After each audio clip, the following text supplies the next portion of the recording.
anything says that fall is coming faster every year, it is this, a pumpkin spice frappuccino.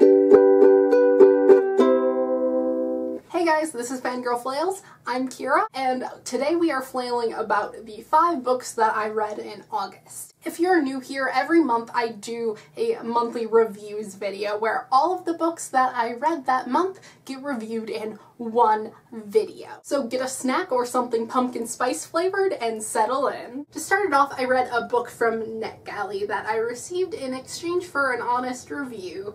And boy, is this review gonna be honest. No One Needs to Know by Amanda Grace is one of the most cliche books I have ever read in my entire life, so it's going to get an equally lame review. Okay, so there's this rich girl who is best friends with her twin brother to like almost a creepy extent. She gets caught doing something with a purple pillbox in the bathroom by the poor school slut, Zoe. They go back to class after arguing about it and immediately get paired together in a compare and contrast project. It gets worse.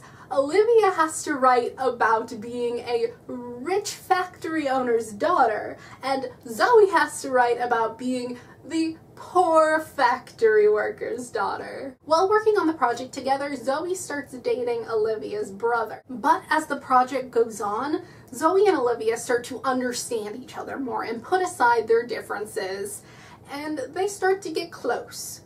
Real close. Like Zoe cheating on the brother close. I wanted so much more from this little one-dimensional book. Poor and rich thing didn't really shed any light on poverty and felt like it was only there to highlight Olivia's rich girl problems. People just keep handing me $100 bills. I can pay for things myself. You don't need to hand me $100 bills. One problem that I could sympathize with Olivia on was her anxiety. But they magically go away when she throws away the pills she was taking to deal with her anxiety issues.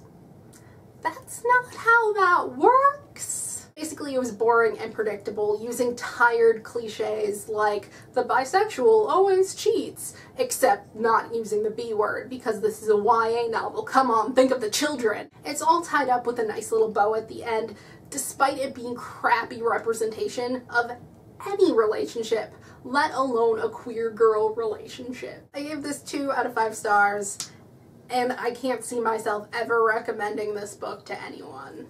Then I read The Storied Life of A.J. Fickery by Gabriella Zevin. Do you like books? Do you like cute family? Do you like feeling like you've just been wrapped in a warm hug when in reality you're just reading a book? Can you tolerate an angsty, pretentious, middle-aged man for 100 pages? Then this is the book for you. It is the sweetest damn book about a baby being left in a bookstore on a small island and the bookshop owner deciding to adopt her. For every chapter, AJ writes a book recommendation for his daughter and why it is important for her to read this. There is so much character development and movement towards happiness in this novel. It follows AJ accepting all sorts of things, even confusing, embarrassing, messy things into his life as he ages. It's about opening up and allowing yourself to love wholeheartedly, which I know a lot of books are about, but this one does it so beautifully and bookishly. It is a must-read for book lovers, and I gave it 4.5 stars. Then I read another book that I got from NetGalley in exchange for an honest review, and that is Remember Me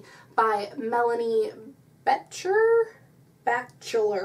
Is it really Bachelor? I normally don't like comparing books, especially when I'm comparing them to the straight white male overlord of YA, but this did feel like a queer girl's looking for Alaska in verse.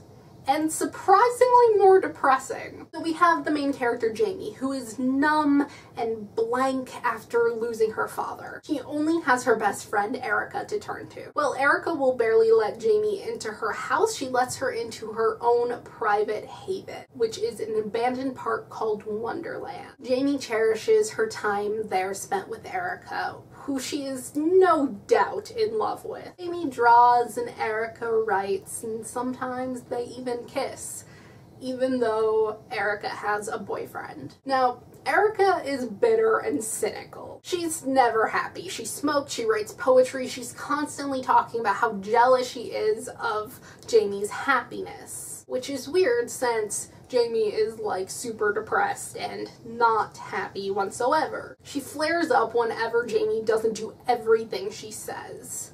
And Erica is also clearly depressed. But because she is a victim of the foster care system, nothing happens. Jamie and Chris, the boyfriend, are too hypnotized by her allure to see that she needs help. Eventually, Erica's manic pixie dream girl facade starts to crack and Jamie bails. You can kind of see where this is going.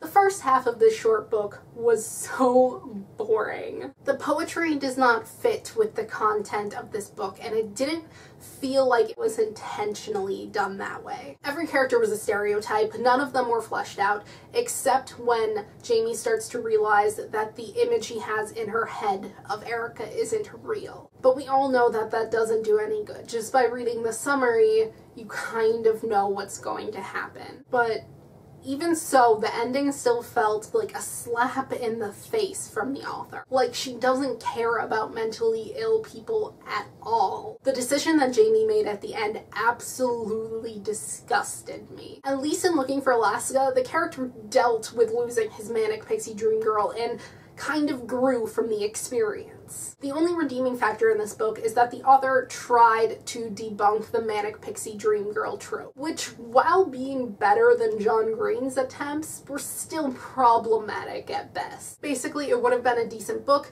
if there had been a better treatment of mentally ill people, and maybe if it wasn't written in verse, and if the characters were fleshed out more.